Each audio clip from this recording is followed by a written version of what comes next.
feeling good today, fellas? I am feeling great. Feeling good. Got my hearing aids all retuned in, so I actually Spencer Pushart, I hope you're watching the program today. I can actually hear Jerry. Neil Williams said, I love you so much.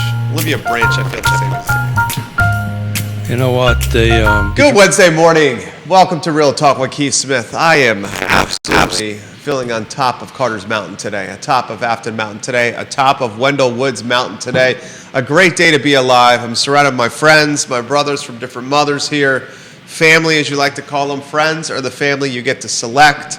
And on the Wednesday edition of Real Talk with Keith Smith, we're going to sit back, we're going to have some fun, we're going to have a good time. We may play Stump the Smith, we may talk some real estate, we may talk the pursuit of happiness through sound economic decision making.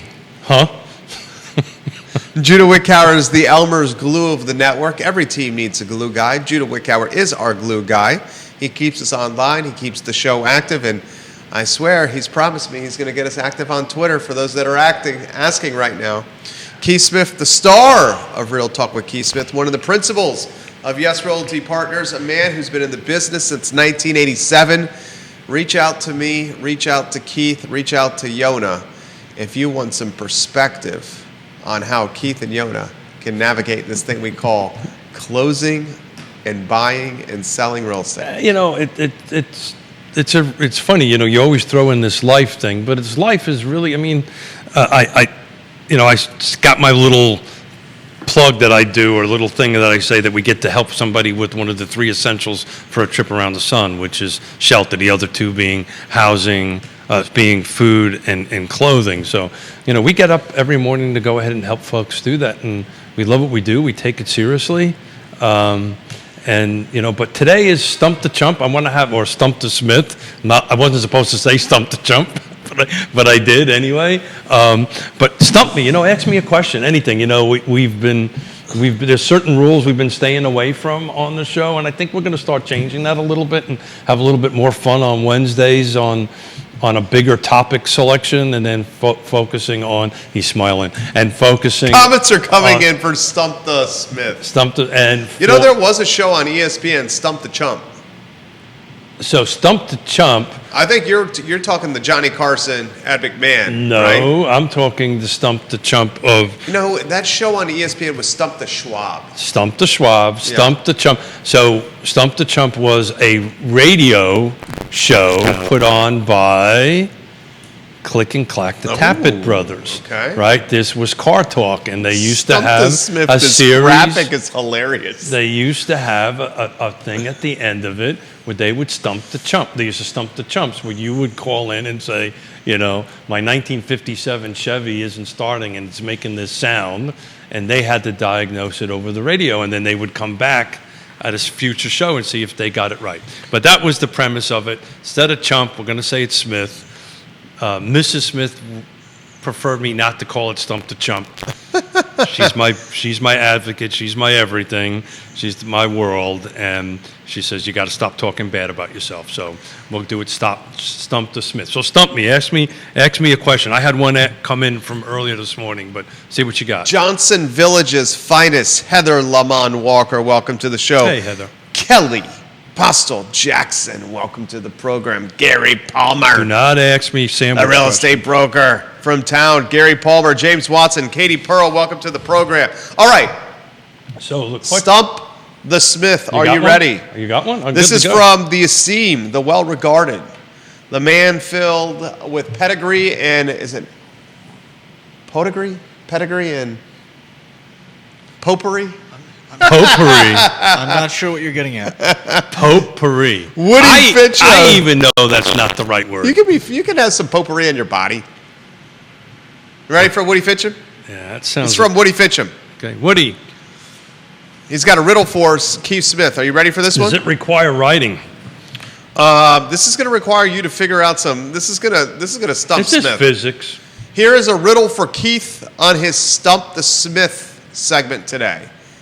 Are you ready, Keith Smith? I am, but Judah I'm Wickhauer on the immediately three-shot. regretting this concept. Judah Wickhauer on the 3-shot. Judah Wickhauer, when you get on the 3-shot, give us a drum roll, please. My feeling is the question is more suited towards your intelligence. Is that you on a 3-shot over there? Yep. Oh, look at Judah Wickhauer. Look at What that happened to the handsome little son of a bitch. sound machine? Don't we have the sound? The sound machine was destroyed by a 6-year-old who came to work with Dad on a Saturday. Oh man. You give a cheap sound box made in China to That a was not 6-year-old? cheap. There's nothing cheap on this set. Have you tried to fix it? He pressed every single button at one time. Now every single button does not work except for the rim shot. It's somewhere around here. I don't know. All right, here's the riddle for The only Woody thing that's Fincham. cheap on this set is maybe the two of us, but other Oh! than Rim that, shot, please. other than that, there's nothing cheap on Woody this set. Fincham, the esteemed appraiser, has this I'm trying to avoid riddle. answering this question. Keith Smith, the riddle. A judge I am not, but I rule the plot. Residential or commercial, I deal the lot. What am I? I'll give it to you both again. Are you ready, Judah and Keith? A riddle from Woody Fincham. A judge I am not, but I rule the plot. Residential or commercial, I deal the lot. What am I? Survey. Viewers and listeners, I'll give you the riddle again. What am I? Like the look I got, I'm not even A close. judge I am not, but I rule the plot. Residential or commercial, I deal the lot. What am I? I deal the lot. Neil Williamson, I know you got this. Plot just made me go to a survey on it. I mean, it's not, and the obvious would be, a real estate agent or a realtor, but I don't think that's it. A judge I am not, but I rule the So- plot. Residential or commercial, I deal the lot. What am I? A judge I am not. Viewers and listeners, if you know the answer, put it in the feed and your name will ring loudly in the hallowed hallways of the I Love CVille Hall of Closing Fame. agent? Keith Smith is getting worse and worse with his answers over here. Judah Wickhauer, I thought you would get this right away here. Give me the last two again. All right, I'll give it to you again. Kevin Yancey, it is not a real estate Whether- agent. A judge I am not, but I rule the plot. Residential or commercial, I deal the lot.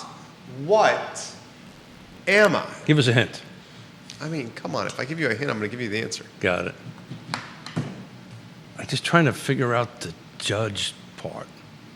The judge I'm not. And none of mine are even warm. No.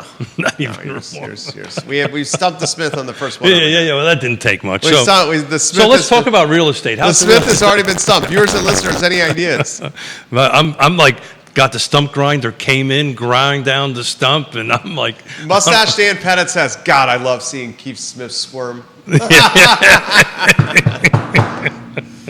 Kevin Yancey I is am not a real definitely estate squirming. attorney. Carly Wagner is a smart person. did Carly get it? Carly's in an answer category so on point and so hot. I think I might say that she's got the answer correct here. But I will give it to the viewers and listeners one more time. A judge I am not, but I rule the plot. Residential or commercial, I deal the lot. What? That's not a plat. I said survey. It's not a plat. It's not plot. Not a plat. Not a plot. A lot of people enjoying seeing Keith Smith squirm I right now. am on the viewers. squirming. Whose idea was this to come Woody up with Fincham, stump this is this? fantastic. Are you ready for the answer? Lisa Costello, Yeah, hello. let's. Jason Howard on Rio Road, hello. Gary Palmer, do you know the answer? Katie Pearl, do you know the answer? Nate Kibler, do you know the answer? And this is going to probably be extremely easy and simple. All I've got is measuring tape. A measuring tape? It doesn't make any sense with the second half, but I don't know what This else. is a real estate show, right? Yeah. Measuring tape in real estate? Yeah, well, you measure. All right, I'm not Room chastising. size- just room asking sizes and questions stuff like that. We very measure room aggressive. sizes. Chris Jensen is asking, offering answers. God, I love Chris Jensen. Met Chris Jensen at the Villas at Southern Ridge.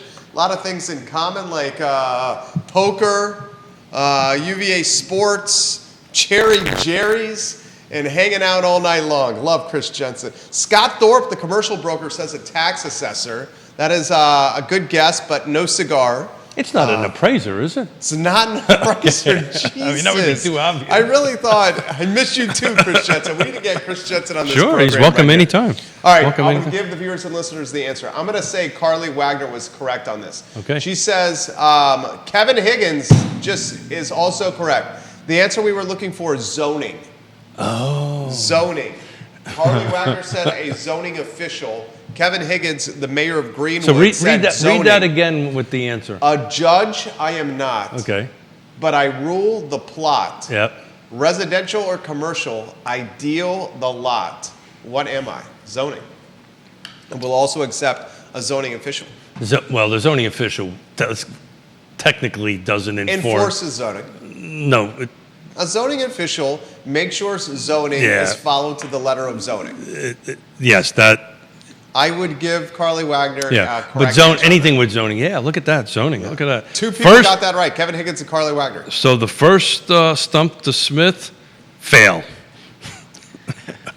Judah Wickauer's laughing his ass off. Should I keep track? I got a feeling I'm going to get a lot of fails here. I did not think you were. I thought you would actually get that one, to be honest. No, it's so damn obvious. You think I would? I really thought you would get that. Yeah. It's funny, yeah. But zoning, that is correct because zoning rules a lot. And let's take a moment and pick that apart. Yes. Right.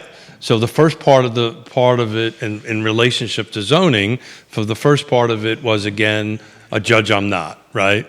So I guess what he's implying on that is zoning is law, right? Right. Zoning is what you can do with the property as far as density goes and so forth and so on. And the second part of that riddle was again. A judge I am not, but I rule the plot. Yeah, so those two are commercial. those are two tied together. But wow, nice job. Nice job. And Fail. Kevin Higgins. I just wrote in big and Kevin just wrote in big words. Fail. First one was fail. This one comes in for the viewers and listeners for Stump to Smith. Are you ready for this? Let's see if I can redeem myself here. How many planning commissioners? This is so good. How many planning commissioners does it take to screw in a light bulb? How many planning commissioners does it take to screw in a light bulb? Roy Stolzenberg. We love Roy Stolzenberg. He's a planning commissioner. It came from him? No, it did not come from him. It did not come from Mr. Roy. Well, we're going to assume it's 5 commission members because some jurisdictions have 5, some have 6 on it.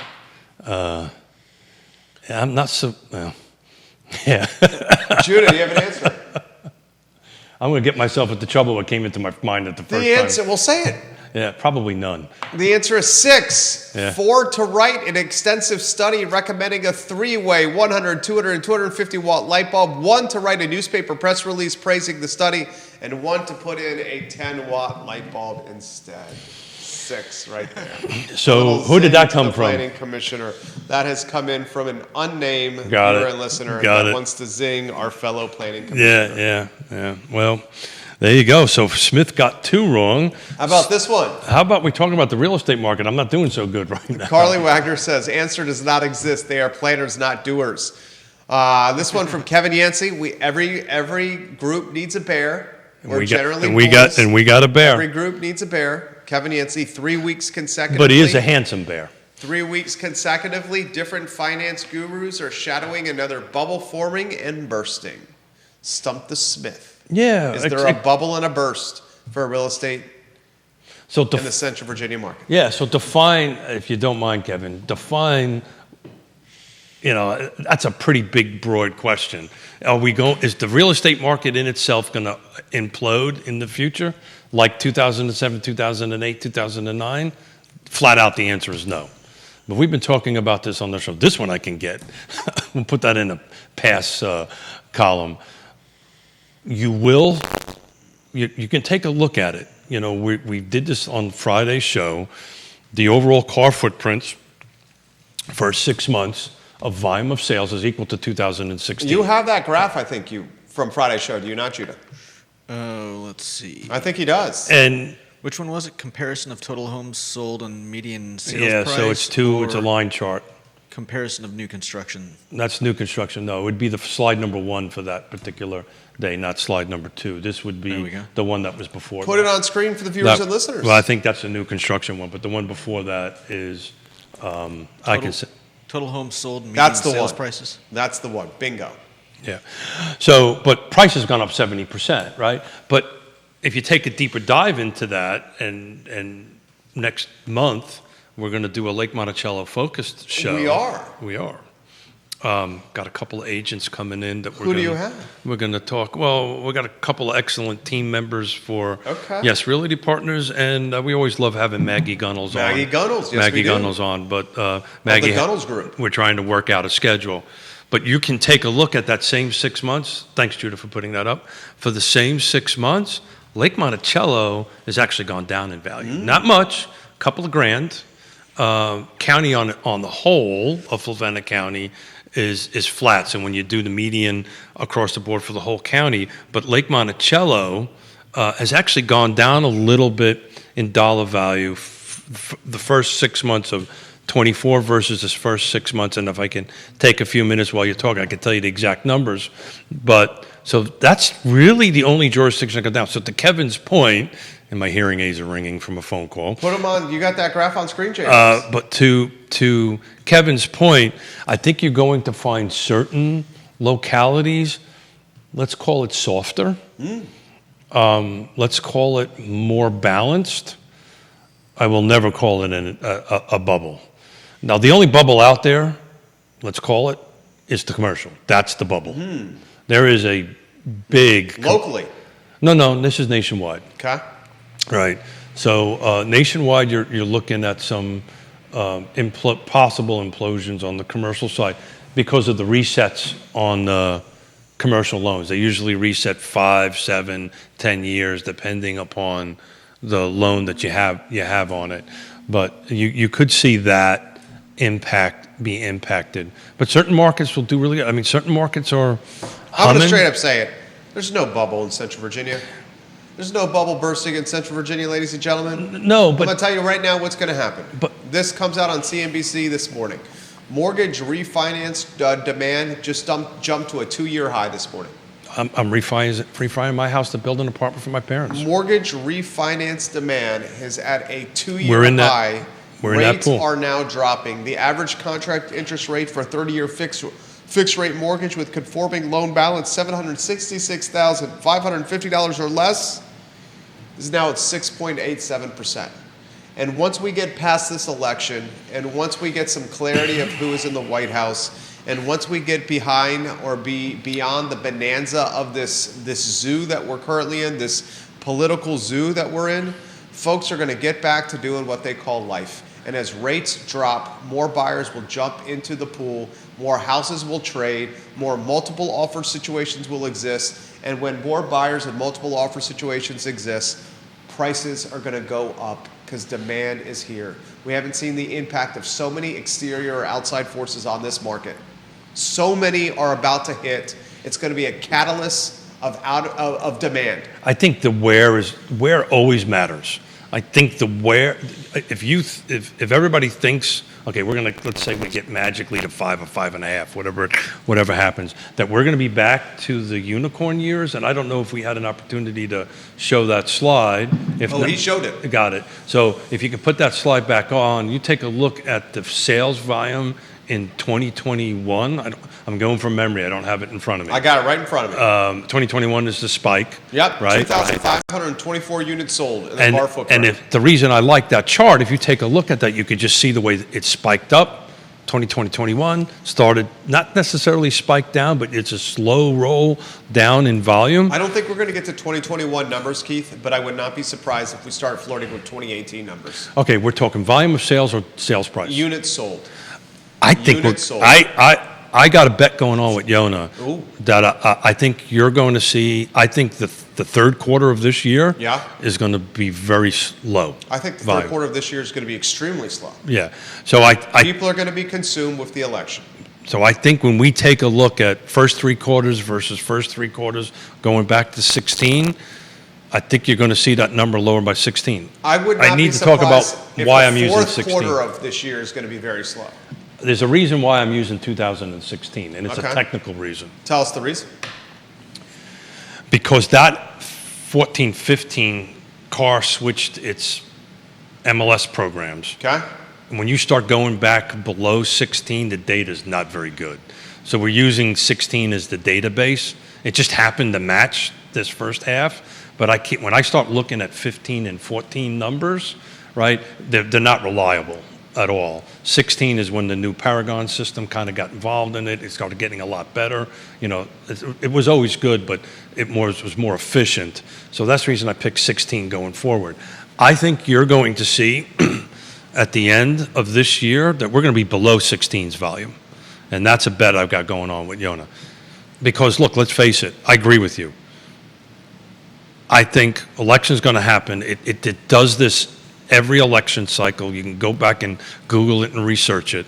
Every election cycle, there's always a little bit before, a slowdown in the market, overall market, talking about volume. After the election, it picks back up. There's always a dip in the credit and the 30-year mortgage after election. Some are big, some are small. I think you're going to see a pretty larger dip, I think, after the election. But by the time closing cycle out after November, it's going to be 2025 numbers. So you're going to see 2024, I think, substantially below 16, but then 25 is when you're going to start seeing it. 2025, ladies and gentlemen, first quarter, second quarter, 2025 are going to be red hot. You're just going to have to weather the storm if you're in this business, because the third quarter and the fourth quarter of this year are going to be flat at best. I think the question is, and it's something I'm working on for shows for later this month and next. Well, we don't have too much left in this month, but next month is start taking a better look at performances by price point. Well, put that in perspective. So how is the million and up doing? I think the million and up is extremely strong. They're starting to be a little stickier on the market, because I've got several clients that I'm trying to help at that price point. Some homes are in the 20, 30, 40, 50, some are even over 80 days on the market. I think this is purely on price. I don't think price has been adjusted to where the market really is. I don't think value is going down. I got people calling me like crazy. I don't think, year over year we're going to see a decrease or in value, right, year over year. But there is some homes out there in that price point, and I'm kind of in it at the moment, that's a little overpriced. You're seeing some of the lower prices being a little soft, particularly that's why Lake Monticello. I follow Lake Monticello because you said it's a litmus test of this market. 4,300 homes in Lake Monticello, the largest neighborhood in the Central Virginia footprint, Lake Monticello. And Keith, I'm seeing some softening at the lake. It is. So the question is why? Like I have not seen softening at the lake since maybe coming out of the Great Recession. No. That's we're going from and we'll look at it here in a minute. Couple of weeks on the mark. Days on market. 1, 2, 3, 4, 5, 6, 7. You're about 20 something. 9, 10, 11, 12, Yeah. 13, 14, 15, 16, 17, 18, 19. 20 plus houses on the market right now for sale. Yeah, Like, 20. When's the last time you've seen that many? Oh, Before COVID.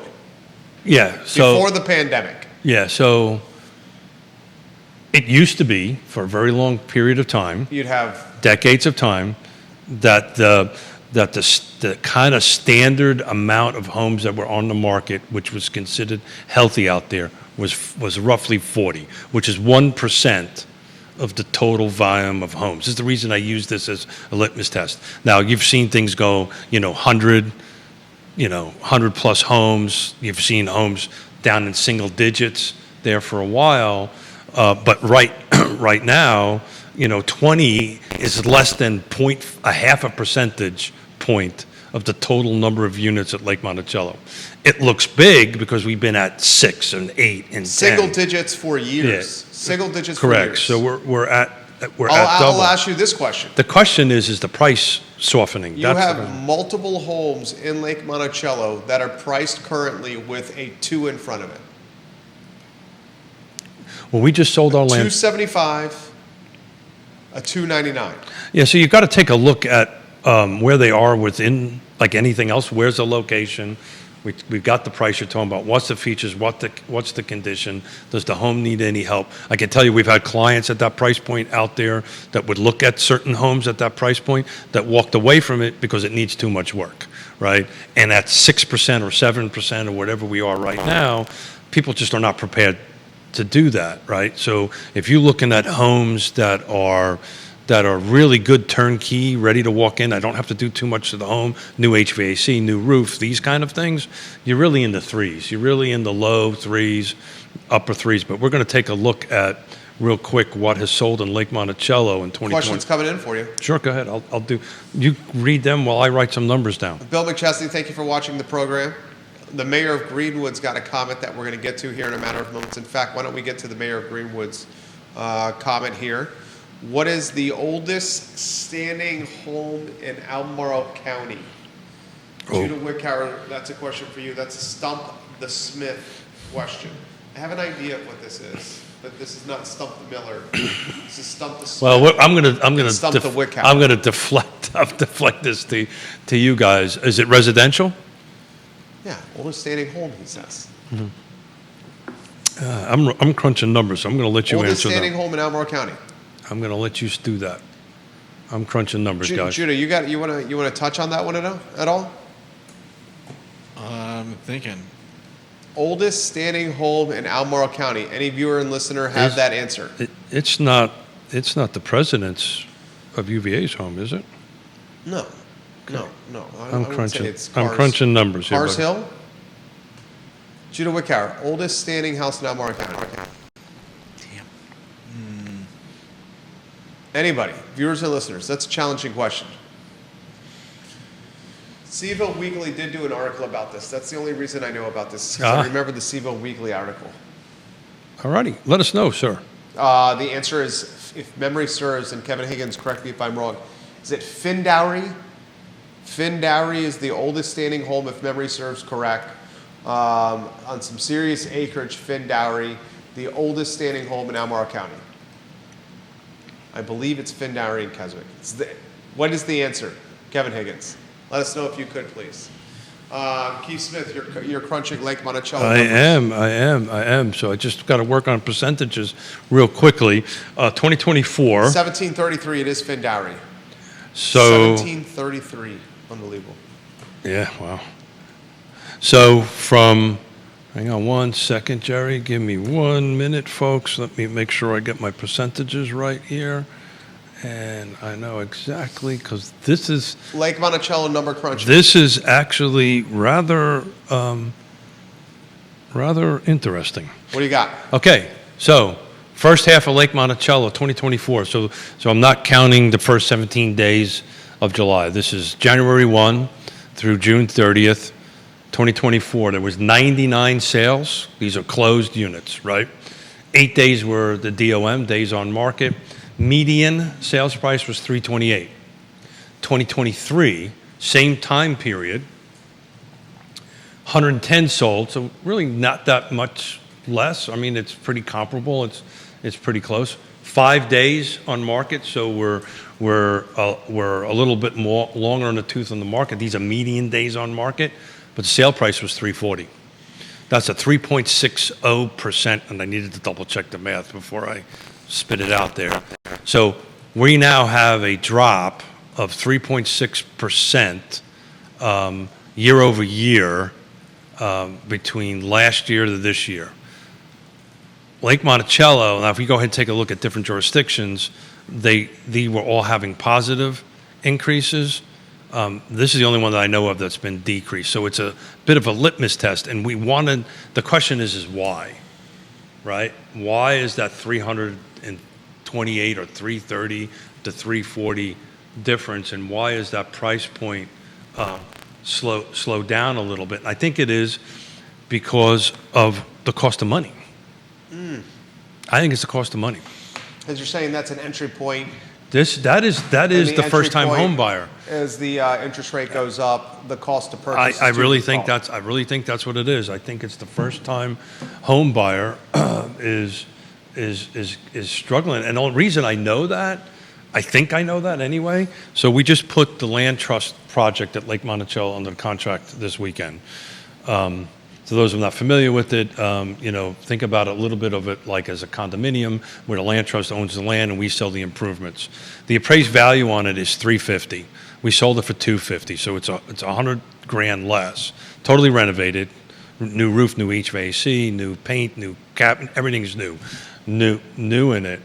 And you're working on purchasing Roger's house in Woolly Mills, right? We're negotiating that. I'm trying to figure out how to get cash to make that happen. Okay. And work with Roger on that. My point is, I had 100 phone calls. I was working with 100 different buyers to spit one buyer out, and it was all wrapped around qualification of the loans. Most folks who watch the show know this. The actual rate is really dependent on your credit score. Yeah. So the more stellar your credit score is, the better your rate. the better your rate is. Yeah. The less stellar your credit score. So one little hack here, if you really want to be in the market, work on your credit score.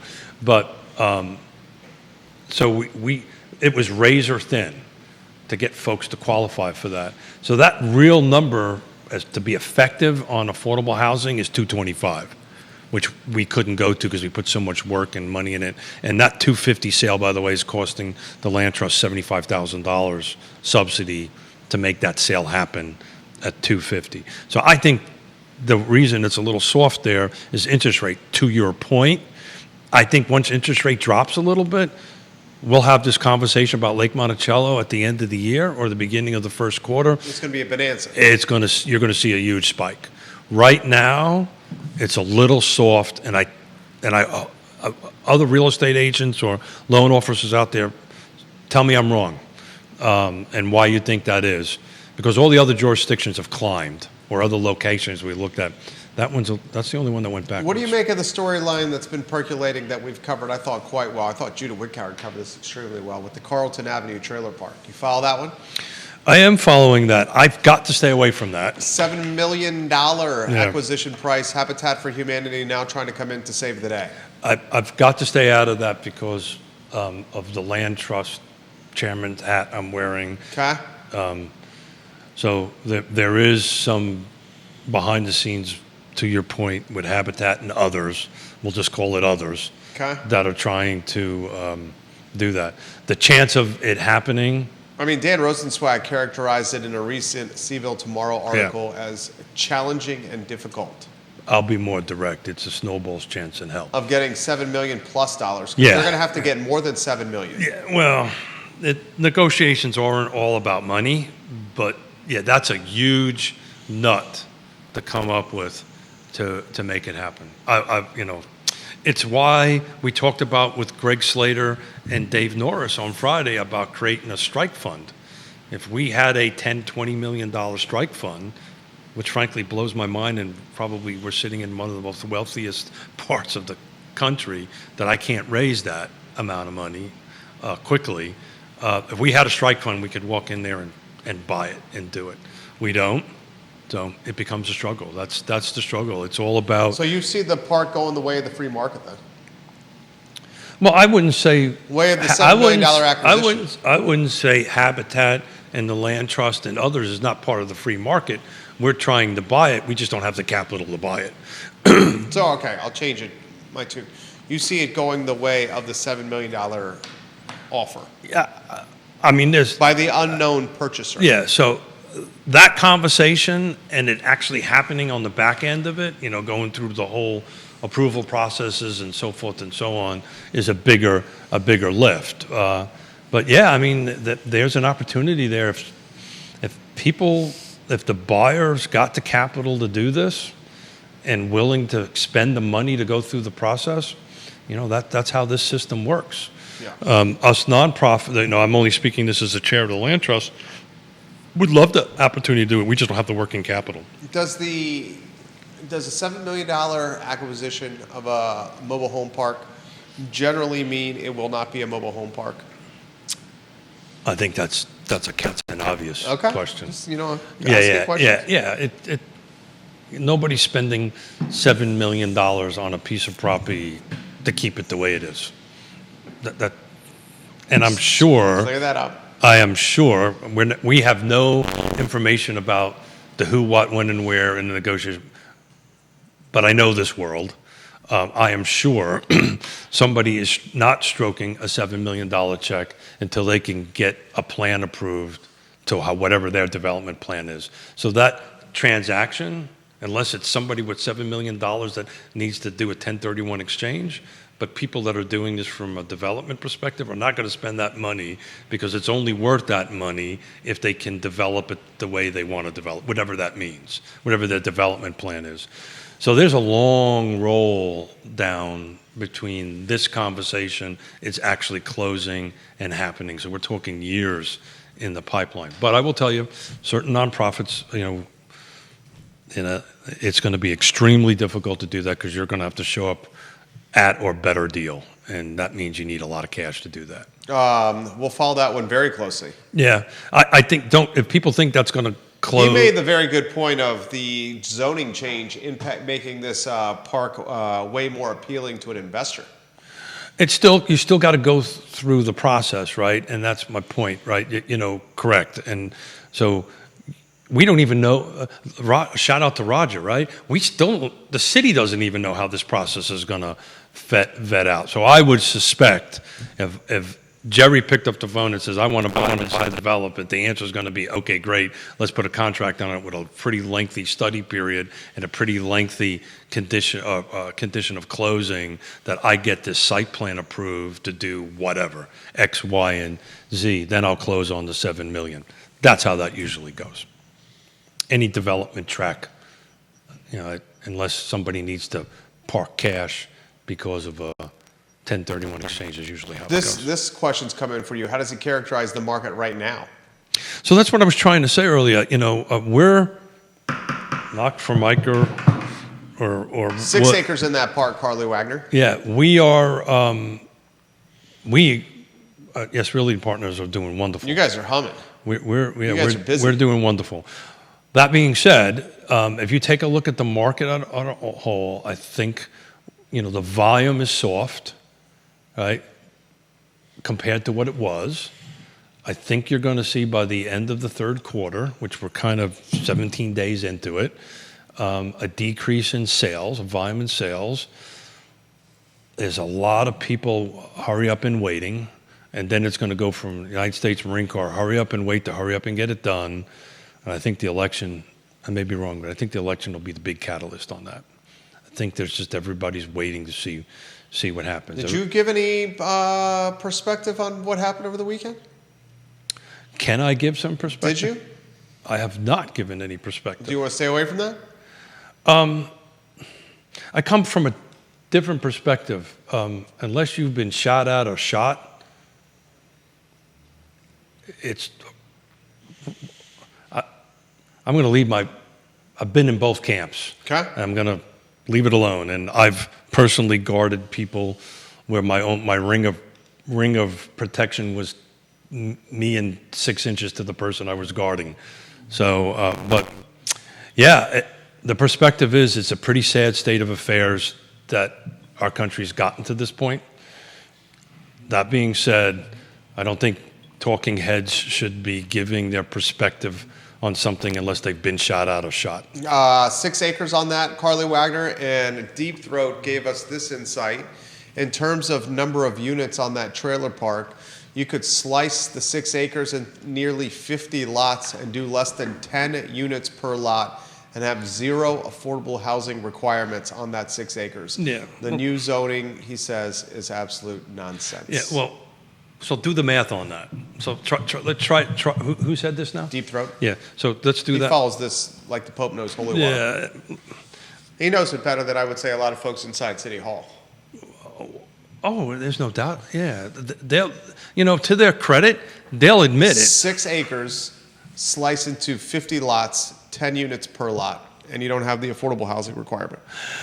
Yeah, but you'll have to take a look, and off the top of my head, I do not know the whole subdivision ordinances of cutting that in. You're probably going to have to build roads and all this kind of great stuff. But what's the total volume of units that under his formula that he can do? 50 lots, 10 units per lot, 500 units. Yeah. Yeah. math-wise, that might sound good, but from a practical subdivision perspective, I don't think that would be possible. I don't think that. No apartment towers? No, what I'm getting at is what I think the gentleman is saying is to subdivide this 6 acres into 10 or whatever number of separate lots on it, which is going to require road frontage, which is going to require, basically you're going to have to build another section of the city within that.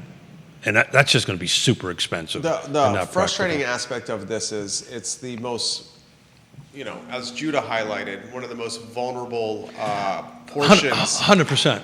100%. Yeah. That is the whole reason why Habitat and we're trying to look at going to do this. But at the end of the day, this is the free market, and we talked about this in the beginning. You're going to see a lot of stuff like this on the higher end side of things. I think when somebody starts digging into the subdivision ordinance and all this stuff, I don't know if that deal is going to pencil out and what the actual costs are going to be between acquisition, development, and going through the whole development process. And again, I can't do it off the top of my head. I'd have to dig into one of my performer spreadsheets and figure this out, which is going to take hours to do. I just don't think the math's going to work. But I could be, that stump could be another fail, and I could be wrong. It could be somebody who's just trying to dump $7 million and not pay taxes on I don't think that's what's happening here. it. It's a thing. I know it's a thing, but I don't, I could think of a number of other. The who would be super important. And, what's going to happen here, if this follows a normal track, that we were going to do this, at some point, there's going to have to be an application made to the city, right? And then at that point, everybody's going to know who's the who and how this process is going to work. But that may be a great show for Roger to come on, or to bring on somebody like Kelsey Schlein or Justin Schimpf from Simp Engineering, going, okay, what can I do with this parcel from an ordinance perspective and a subdivision ordinance perspective? That sounds like a good show to me. That sounds like a great show. Aren't you working? You're working I guess you didn't want to talk about the Nicole Scrow. Yeah. It's We're percolating. Well, this is a great Stump to Smith day. We as the Land Trust are working on a full, straight up. Land Trust is busy right now. That's why we need money. We have so this whole rezoning thing has split basically into two pieces. Piece number one is a situation like you're talking about right now, somebody trying to buy this. Let's call it more upper end stuff. The second end of it is the Land Trust and Habitat and these nonprofits, because really the nonprofits are the only ones that could really develop the affordable housing portion of that. The for-market folks, it's just the math just is never going to work on it. And I know this because I'm in the middle of your game. I'm in the middle of this stuff at the moment. So what we are working on is a straight up 6-unit affordable housing. Nicole Scrow is she's great at her job. Been kind enough to work with us and give us the runway that we need. But since it's over 3, this is a major site plan, for lack of a better term. And this is going to take probably a year, if not a year and a half, just to go through the site plan process and cost the Land Trust and Nicole and everybody who's working on it hundreds of thousands of dollars of engineering to build 6 units. And at the end of the day, these units, I'm ballparking a number here, is probably going to cost us probably in the 400 range, 425 range, between acquisition, development, and building, and I can't sell them for more than 225. So the difference between the two is subsidy, and that's the reason why the for-profit side just isn't going to work. And you're going to see a lot of these less than 3 or 4 units that are going to happen in the beginning. Then eventually there will be a change. A ZTA, zoning text amendment, is what's going to happen. And eventually they're going to start tweaking the zoning ordinance because they're going to realize we're not getting to the point that they wanted to get to. Interesting question for you here for Stump to Smith. The area of Albemarle County that he sees with the most upside.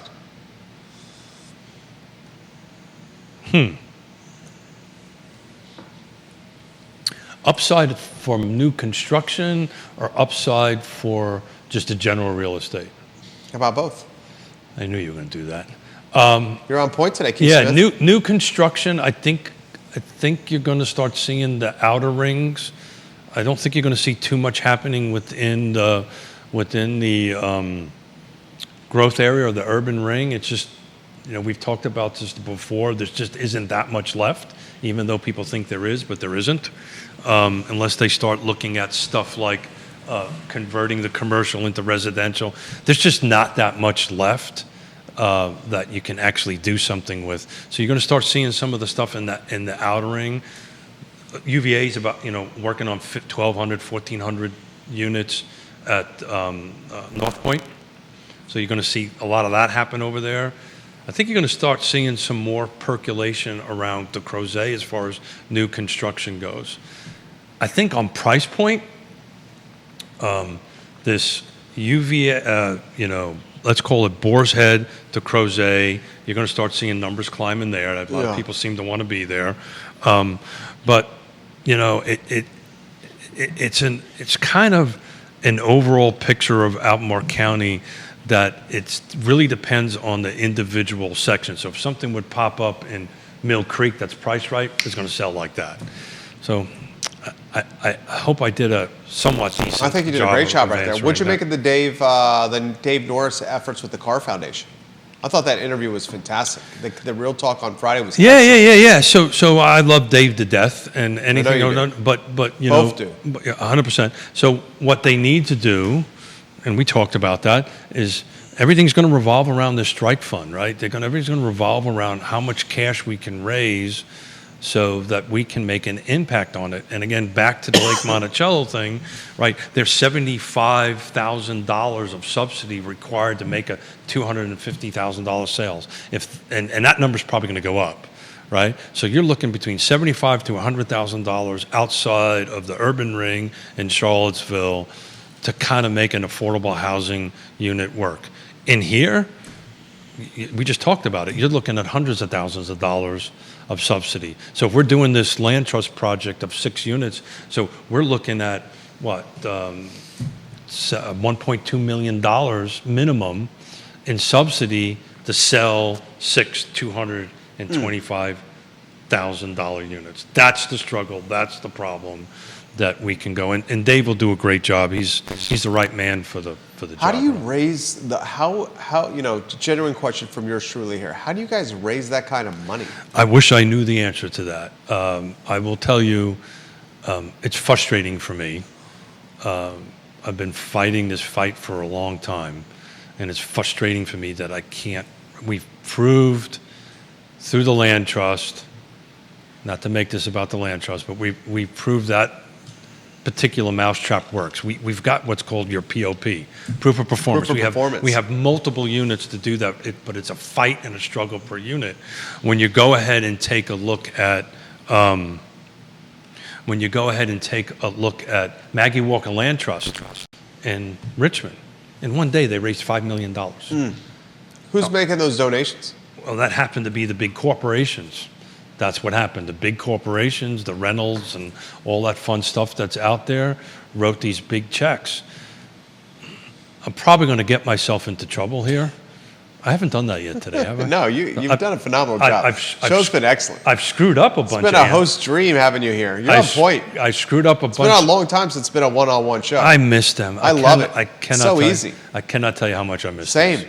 The roundtables are great.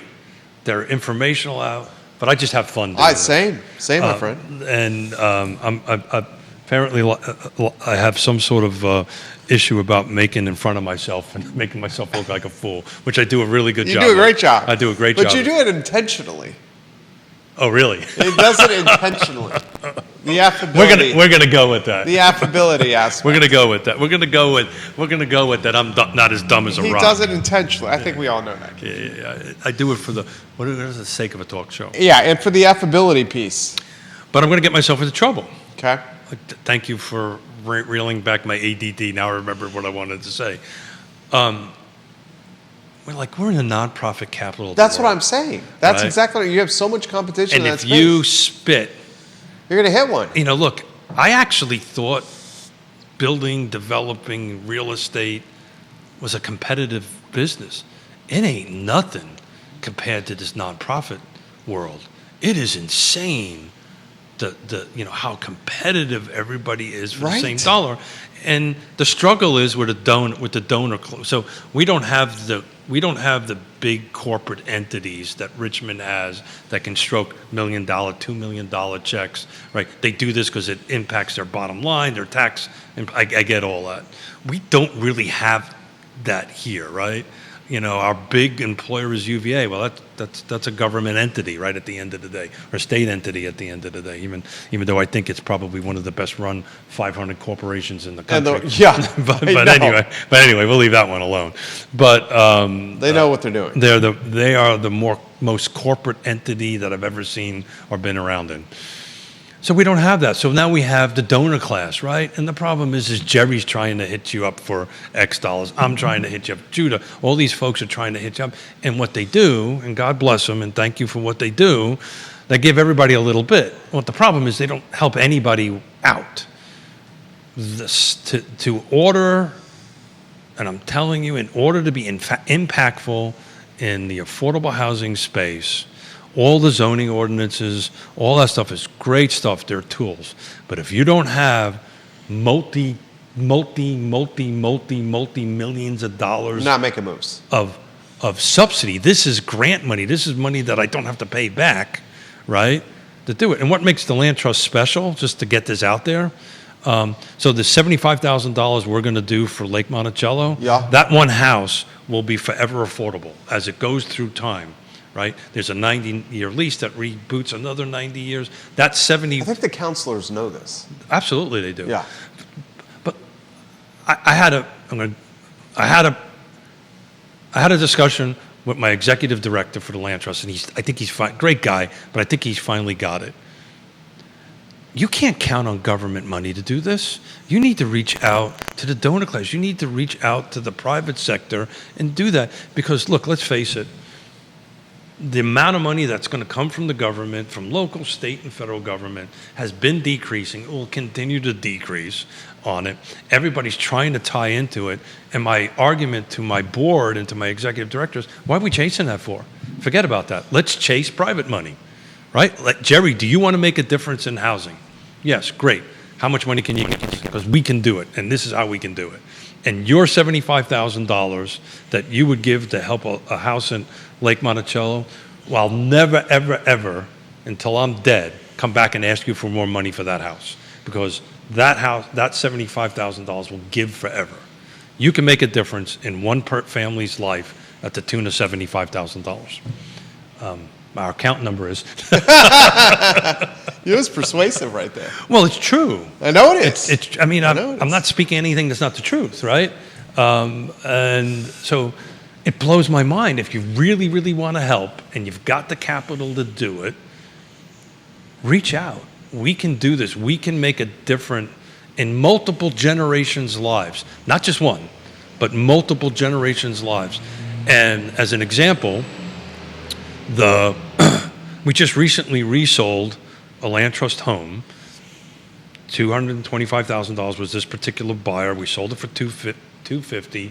Yada yada yada. By the time she walked away from it, after being at two years, she walked away with about $45,000 cash in her pocket. Walked into it at zero. Walked out of it in 2 years because the market jumped. Yeah. With $45,000 moving up the housing ladders, we helped her buy a market rate home because she had $45,000 to put down on a home. And Judah came in. And came into her house. And came into her house at 80% AMI, who's starting to build his equity over time. Look, it's brilliant. To make that kind of money in 2 years is not a realistic expectation. But right? it happened. But it happened. Yeah. This is more of a 5-year spread. But my point is that the subsidy money for that particular house, that was part of the $650,000 Albemarle County gave us that we used for that. we will never have to go back and ask Albemarle County for more money for that house. That 650 translated into 23 homes that we helped out. We matched it with another 650 and yada, yada, yada, and we pulled a bunch of money together. That is the biggest struggle. If I can have a You're ton a good of, man, Charlie Brown. you know, I'm passionate about it. I know we can make a difference. Radio Neil giving you some love right now. You're a good man, Charlie Brown. Yeah, we can make a difference. We just need money. And that's what it's at. If we were having this Why conversation. didn't do the Car Foundation partner with the Land Trust? Sorry? Car Foundation partner with the Land Yeah, Trust. that's what we're doing. We're communicating. We're partnering. The Car Foundation is now on the Regional Housing Partnership. The bottom line is, and actually this is something. How about this question's come in? This comment's come in from Carly. How about the UVA Foundation? Are they in conflict with the Land Trust? Try that question again. UVA Foundation. They probably are in conflict with the Land Trust, I guess. Can you work the UVA Foundation on this?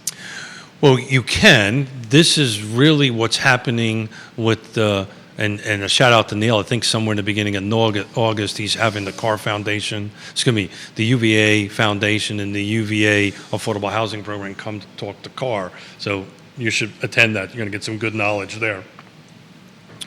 But the North Fork project is under the UVA Foundation. So they have not released the North Fork for RFPs and all this stuff. My hope is between the Land Trust, Piedmont Housing Alliance, and Habitat, we all are That you guys figure something out. we're at the table where they can give us the land, right? And then we can start building on top of that. The simple answer for the Car Foundation, I mean, they can write a check. I don't know why they couldn't write a check, but give us some land. Give us some land, we'll make some magic happen. There it is, ladies and gentlemen. Keith Smith. 11-16. Why don't we do the 101s more? Yeah, so we're kind of in a summer. We're in a summer break. I've got traveling. You've got traveling coming up. We moved from Friday to today, but we're looking to get back to the 2 days a week on that end. I'm out of town, viewers and listeners, tomorrow, Thursday, and Friday, heading up to Eastern Seaboard to New York for some R&R with the wife without children. Oh, that I did not know. Which is going to be fantastic. So mom and dad are watching. My in-laws are in town. Oh, watching good the for kids you. For 4 days, 4.5 days. Good for you. It's going to be lovely. for you. So we're off air Thursday, Friday. Hamptons. Off air Thursday, Friday, and Judah Wickower is going to have a bit of an abbreviated work schedule. You just found that out, huh? Nah, he knew. He knew. We'll find a way to fill his day. Don't worry. We always do. Back in the saddle next week, however. Yep. We'll be on next Friday. We're gonna have a couple of extra special guests come in. I'm gonna leave the names alone for the moment. Okay. About an awesome, let's say, local business that's going to be opening up really soon. So you're not gonna want to miss Can this. you give us a tease of what kind of business?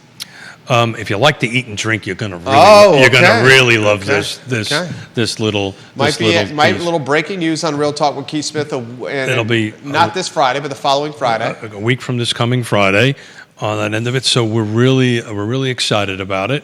It's been a little bit of time in coming. So these are my favorite people in the world. So I'm one of my favorite people in the world. I got a ton of people just like you. Just realized I said that on that. But back to why you and I in the thing.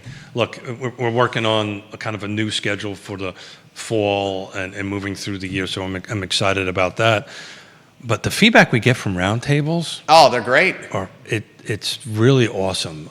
Like Fridays with Dave and Greg. Was pretty epic. I got a ton of stuff. This is what I have fun doing. 100%. I can't believe we're over an hour and Easy peasy, Sunday breezy. so Keith have a great Smith. day, everybody. I'm gonna shut up. But, I failed. I kept the track. I don't think I got one right. So Stump the Smith. Smith's been stumped today. A success. Real Talk with Keith Smith online at realtalkwithkeithsmith.com. Look at the folks that are on screen. These are the businesses that you can trust in Central Virginia for anything housing related. Real Talk with Keith Smith. Click the Partners tab or take a look at the screen. Judah Wickower keeps us on air. Keith Smith of Yes Realty Partners. The I Love CVille show up at 12:30. Ladies and gentlemen, so long, and thank you for joining us. Bye-bye. Look at that smile. I love it when it smiles. I love it when he smiles. Judah Wickower's smiling over there. There you go. There's a smile. That smile, Judah? That is, Jesus. Very genuine smile right there. God, my phone's ringing off the hook. Why? That shows